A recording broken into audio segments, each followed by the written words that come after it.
Thank you all for sticking around, those of you who stuck around here this afternoon. And once again, let's give a big round of applause to the first Capstone team that was presented. Really good. For the work that we've, they actually put into that. It was really great because a lot of this you won't see or you're not taught on a daily basis. So the work that you did, the research that you guys did, I commend you. Great job. Thank you. Now for us, we did a little different type of approach. We did more of the hands-on helping type approach because we worked with a system that's going to implement a way of doing the business or running the business a lot more smoothly.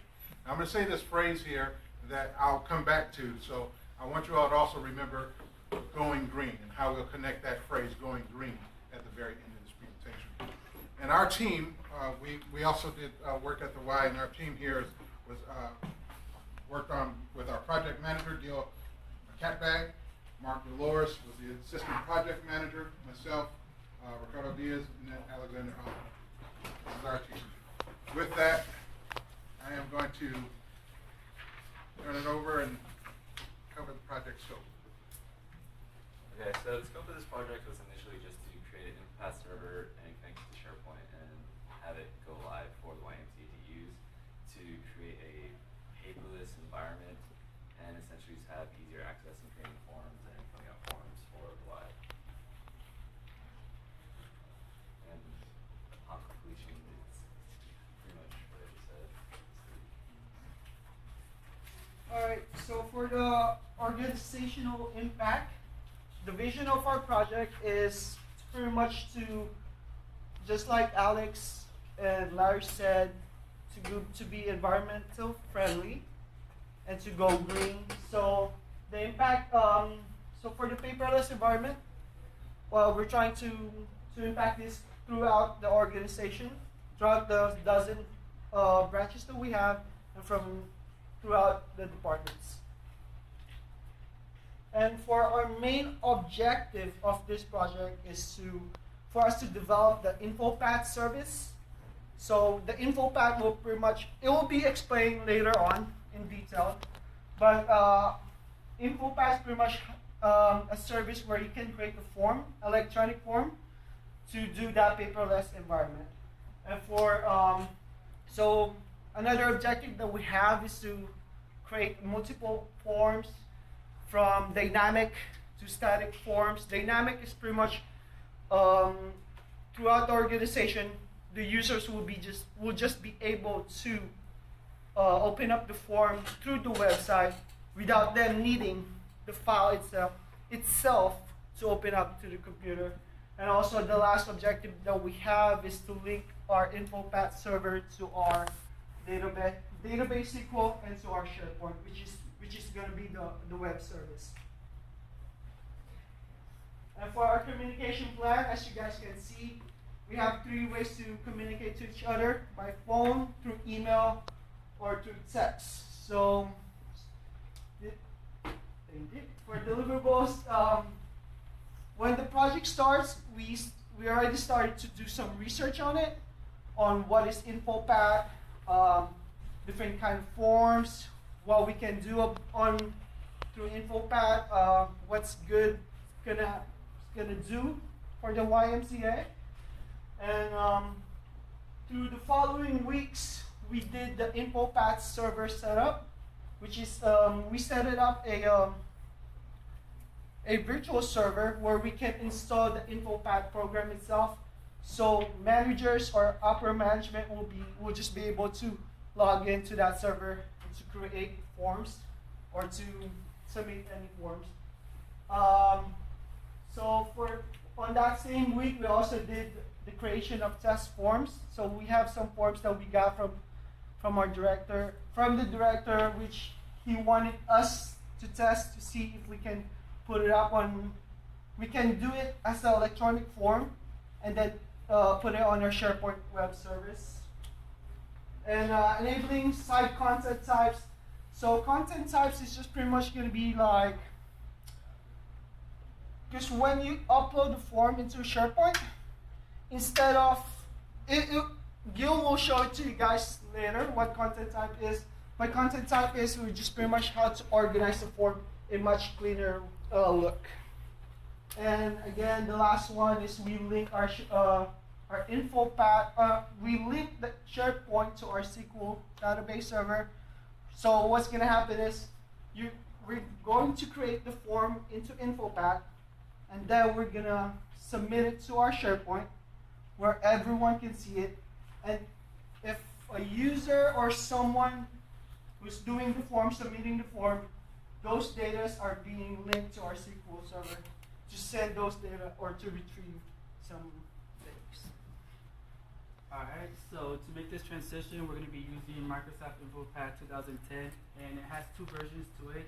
One is to actually design the actual form to it, and one is to fill it out. And both of these create electronic forms, which you can do over the Sharepoint, where we're going to be using. Sharepoint is this one, and is used web application that can be accessed only on the network.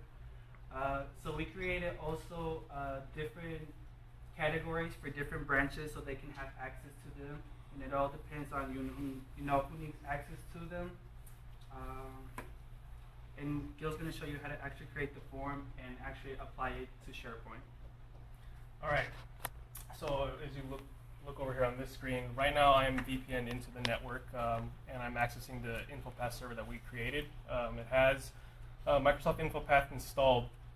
Now I'm going to go over a couple of things. First, here is the actual SharePoint site. As you can see here, this is the information technology part of the site, which is what we're focusing on. Over here on the site is a bunch of different categories, which according to InfoPath is called libraries. When you go to InfoPath, you can actually create another library and link the form that you're creating to that library. The problem with that is that when you create more libraries, it's just going to create a whole list of categories down this line, which would make it very unorganized and uneasy to work with. So the other way to do it is what Ricky had talked about, which was creating site content types, which is basically linking different types of forms to one library. And when you go into that library and try to fill out a form, you can actually choose which type of form you want to fill out. So in this demonstration, I'm actually going to make one, so I'm going to create a blank form.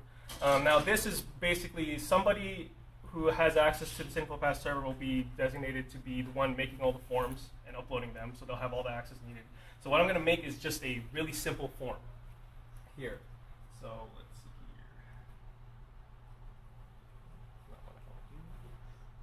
here.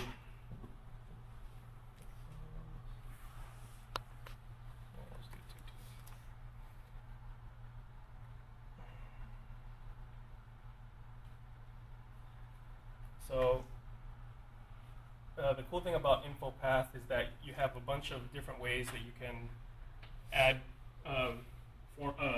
like blank spots to fill out. So right here, I'm actually going to put a text box, and over here another text box. This one's a checkbox, and another checkbox. You can actually rename the fields so that it's easier for you to, when you're designing it, that you can know which one you're working on and which one to mess around with. But we're not going to focus too much on the actual design aspect of it. I'm just going to show you how it works. So I'm going to put this one as the first name, and then this one over here. When it works, the last name,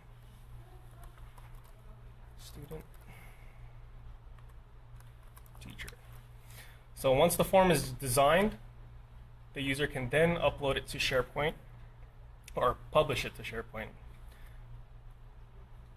Choose the SharePoint server. The form must be saved locally in case they need to go back and redo it. So I'm just going to save it to the desktop here. Now we have to choose the actual site of the SharePoint. It's already here, which is this site that we were on. Now here's where I go into what I was talking about with the libraries and site content types. Here, the designer can actually choose to create another form library, which would make another row here, but that's not, easy to organize. So what we're going to do is create a site content type.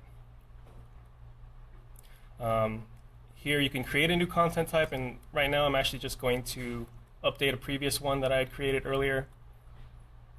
And then here the designer must save onto the SharePoint site the name of the content type and where it's going to be at. Go next, publish it.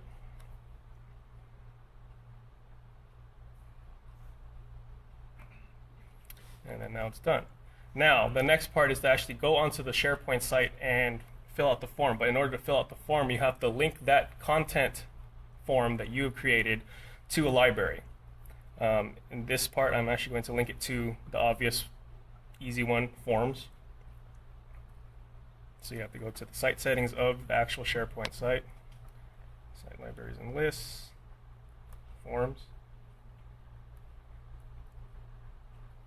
And then add from existing content types. So here's where all this different content types you could add to the actual site. I have already added test there, as you can see over here. Well, it's not visible.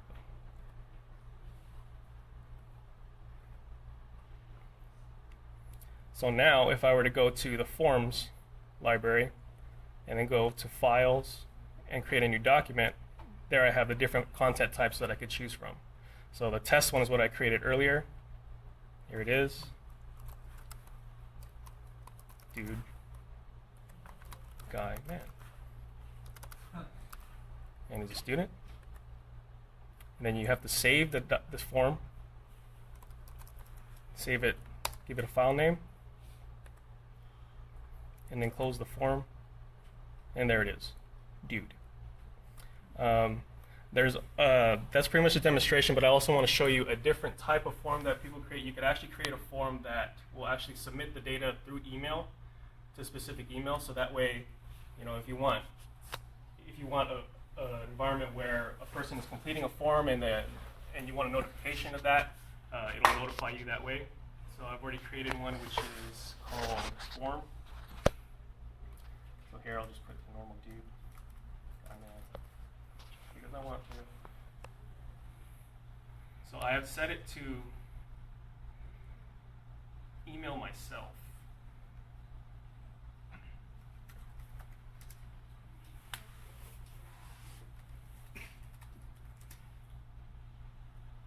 So then once I hit the button to submit, I should be getting a new email soon enough. Sooner or later. It's there. There it is. And there's the completed form right there. And that is the end of the demonstration. Okay. All right, so now, I mentioned earlier that I wanted you to keep a phrase in mind, a term in mind that I mentioned, which is going green. And then also another phrase that we can link this to is also lessening carbon footprint. So how many of you here ever went to, say, want to mail an actual physical mail, but the only way to do it is to go to the actual post office? Quite a few of us. Okay. The younger group, I'm sure, is that, hey, we want to send out a mail, you jump right online, you do an email. Okay. So in a sense, that's a way of lessening the carbon footprint. But along the lines of what we're doing here with Infopath and SharePoint, it is now being able to go and set up with the company all of the documentation that's needed to probably do a new hire package. Okay. And that new hire, doesn't necessarily have to be within the same state. It could be, someone in Michigan wanting to, take a job that's actually done here in California, and you say, okay, well, instead of the old days where an actual application might have been mailed to a person and then taking that time and being routed back, now we're doing this thing in light speed. Okay, people who have access can go online, fill out an application, send it back, and within moments or hours it can be reviewed and results are there. That's where we come in with, say, lessening the carbon footprint in terms of transportation of documentation. Another way here again, going green. We're not cutting down trees to create actual paper applications. Now this is all done electronically. And so with this technology that we're using today, we're getting to a point where things are easier, things are faster, and we can all appreciate things being better. Gil will share what our lessons learned. All right, so this project itself wasn't really that technical compared to the other team, but it was more of a test on how well we can work as a group and how we can meet milestones and objectives. One of the difficulties of this project was that we were not taught anything about Infopath or Sharepoint throughout this whole 4 years we've been here, 2.5, the whole time. We did know a lot about servers and virtualization. That was our basic standing point. But as for Infopath and Sharepoint, we had no idea what it was for. So a lot of research had to go into that.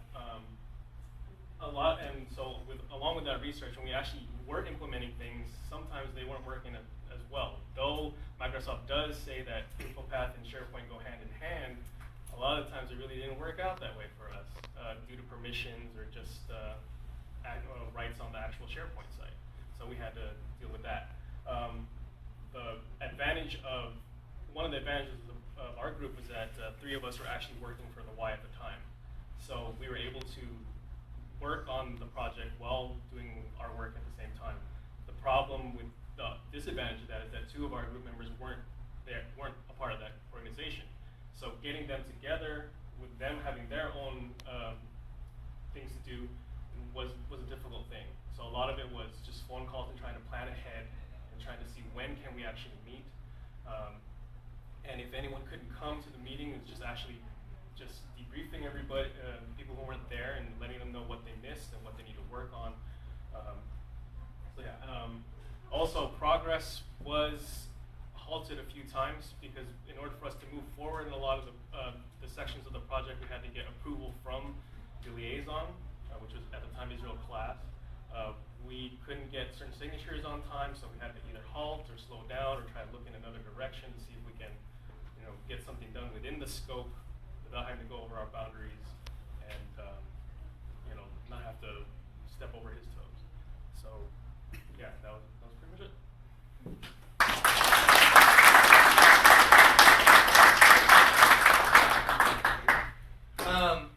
When you were showing the demonstration, is there anything in place that's going to restrict end users from just creating tons of libraries? Yeah, and within the Active Directory, we have already a set number of groups, security groups of people that we put people in based on department and branch. So that's what we're going to use so that not everyone can see everything on the site, on the SharePoint site. No more questions? So you said that you're going to replace all your paper documents. Does this mean that your new clients are going to be signing up this way as well, or According to our project charter, we only were tasked with creating the service, actually, and showing that it works. As for future uses, that's up to the YMCA, whatever they want to do with it. I was wondering about training. I'm assuming that training end users was probably out of your scope, but what do you think the learning curve is? Sometimes these things can be more user-friendly than others. I have some SharePoint experience, and it all depends how it's set up. So I was just curious, do you think it's user-friendly? Are they going to be able to do training? Personal opinion or professional opinion? Either is fine. Personal opinion, I think the learning curve is pretty steep. It's not as user-friendly as I would like it to be. I know there are ways that you can design the SharePoint site to make it a little bit more user-friendly, but as of right now, I don't think it would be that easy for people to pick up on. I'm not surprising that I worked for an enterprise that used SharePoint, and it can be a much more complicated tool than people think. But it does look like you got them off to good starts. Next. So Infopath, I understand, is it still supported by Microsoft or no? No, it is discontinued product. Discontinued product. So, is this implemented right now under the Y? Will we still be able to use it? Like I said, the service is there. It's up to the Y to determine if they want to keep using it or not. Is there a replacement that you know of for? No, not right. No. Okay. So, thank you very much. All right.